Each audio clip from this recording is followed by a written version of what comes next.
جنازہ کے لیے ایک تو یہ ہے کہ جو شرطیں تقریباً نماز میں ہیں، جیسے زمین کا پاک ہونا، جگہ کا پاک ہونا، ٹھیک ہے، اسی طرح کپڑوں کا پاک ہونا، اسی طرح جو ہے وضو ہونا۔ بہت سارے لوگ جب جنازہ گاہ میں نماز پڑھتے، میں نے خود سنا ہے، وہاں پہ گئے ہیں تو انہوں نے کہا تو یہاں پہ جنازے میں وضو کی ضرورت ہے؟ ہاں بھائی، وضو کی ضرورت ہے، آپ باہر نماز پڑھ رہے ہیں، یہ بھی ایک نماز، یہ ایک عظیم نماز ہے بھائیو۔ اور نبی صلی اللہ علیہ وآلہ وسلم نے فرمایا من صلی الجنازہ فلہ قیرات ومن شاہد حتی تدفن فلہ قیراتان والقیرات مثل الجبل الاحد وفی روایہ القیرات مثل الجبلین عظیمین، او کما قال صلی اللہ علیہ وسلم، کہ جنازہ جو ہے اس کا اجر کتنا ہے؟ اس کا اجر نبی صلی اللہ علیہ وآلہ وسلم نے کیا فرمایا کہ جو شخص جنازہ صرف پڑھتا ہے، مسجد میں صرف جنازہ گاہ میں پڑھے، نماز گھر چلا گیا، ایک کی رات اس کو اجر ملتا ہے، اور ایک کی رات ایک اوت پہاڑ جتنا ہے پیارے بھائی۔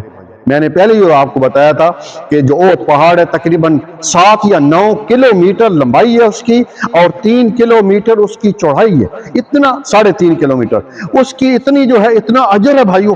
ہم کیوں ضائع کرتے ہیں؟ اگر آپ کے کان میں یہ آواز پہنچ جائے کہ آج نماز جنازہ ہے، اور یہ بھی ساتھ دیکھیں کہ وہ شخص جو ہے موحد ہے، توحید پرست ہے، تو اس کے جنازے میں ضرور جو ہے وہ شرکت کریں۔ جس نے جنازہ پڑھا ایک اور پہاڑ جتنا ثواب، اور جو شخص وہاں پہ دفن کر کے آخر میں یعنی کہ دعا وغیرہ کر کے آتا ہے، اس کو کتنا؟ 2 اور پہاڑ جتنا ثواب ملتا ہے۔ تو جنازہ شروع کرتے ہیں، میت سامنے پڑی ہے، ٹھیک ہے، اور اس کے لیے ہاتھ اٹھانے، ہاتھ کا یہ دیکھیں میرے بھائی، یہ اس طرح ہاتھ ہے، کندھوں کے برابر ہے، کانوں کے برابر بھی ہے اور کندھوں کے برابر بھی ہے، اور دونوں کے لیے ہے، مردوں کے لیے بھی، عورتوں کے لیے، مردوں کے بھی اللہ کے رسول، عورتوں کے بھی اللہ کے رسول، دونوں کے لیے۔ صلو کما رأیتمونی اصلی، نماز اس طرح پڑھو جس طرح مجھے نماز پڑھتے ہوئے دیکھتے ہو۔ یہ ہاتھ کو چھونا اس طرح اور توبہ کرنا شروع میں اس طرح، یہ کہیں بھی الفاظ نہیں ہے۔ تو یہ آپ نے اللہ اکبر یہ پڑھا، ٹھیک ہے۔ اس کے بعد جو ہے سورۃ الفاتحہ پڑھنی ہے، سب کو آتی ہے، اس کے ساتھ اگر آپ کوئی دوسری سورت ملانا چاہیں تو ملا سکتے ہیں۔ پھر امام کہے گا اللہ اکبر، ٹھیک ہے، پھر آپ اللہ اکبر کہیں گے، اور کیا پڑھیں گے؟ درود ابراہیمی، سب کو آتا ہے جو نماز میں ہم پڑھتے ہیں، اللہم صلی علی محمد الآخر، اور اللہم بارک علی محمد الی آخر تک یہ پڑھنا ہے، ٹھیک ہے۔ اس کے بعد پھر امام کہے گا اللہ اکبر، آپ نے بھی اللہ اکبر کرنی ہے، اور اس کے بعد جی بھی ہاتھ اٹھائیں گے جی، اور اس کے بعد کیا پڑھیں گے؟ میت کے لیے جو ہے دعا کر لیں گے، اللہم اغفر لحینا و میتنا و صغیرنا و کبیرنا و ذکرنا و انسانا، یہ دعا ہے۔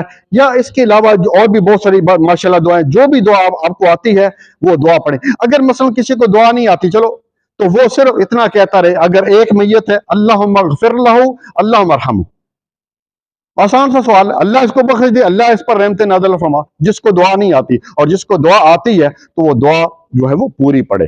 اس کے بعد جو ہے چوتھی تکبیر، پھر ہاتھ اٹھائیں گے اور امام کے ساتھ، اور آپ بھی ہاتھ اٹھائیں گے، اور اسی طرح جو ہے اس کے بعد سلام پھیریں گے، السلام علیکم ورحمۃ اللہ۔ ایک طرف سلام بھی ہے جنازے میں، آپ کا جنازہ ہو گیا، اور اگر دونوں طرف کرنا چاہیں السلام علیکم ورحمۃ اللہ، السلام علیکم ورحمۃ اللہ، تو دونوں طریقے جو ہیں رسول اللہ صلی اللہ علیہ وآلہ وسلم سے جو ہیں وہ ملتے ہیں، مطلب تو ہاں وہ کہہ رہے ہیں سن صاحب، جب قبر میں دفن کر لے، نبی صلی اللہ علیہ وسلم نے کیا فرمایا کہ اذا دفن المیت، یہ اس طرح کے الفاظ ہیں، جب میت کو دفن کر دیتے قبر میں تو کیا کہتے؟ استغفروا لاخیکم وصلوا الى لو تثبیت، اس طرح کے الفاظ ہیں کہ اپنے بھائی کے لیے جو ہے وہ ثابت قدمی کے لیے دعا مانگو، کیونکہ ابھی اس سے سوال ہو جائیں گے۔ 3 سوال ہیں، پہلا سوال توحید پر ہے، من ربوں کا، دوسرا سوال نبی صلی اللہ علیہ وسلم کے بارے میں ہے، ومن نبیوں کا، اور تیسرا سوال ہے اسلام کے بارے میں کہ ما دینوں کا۔ یہ 3 سوال ہیں، یہ 3 سوال سب کو آتے ہیں، لیکن اس پر محنت کرنے کی ضرورت ہے۔ جزاک اللہ خیر، بارک اللہ فیک۔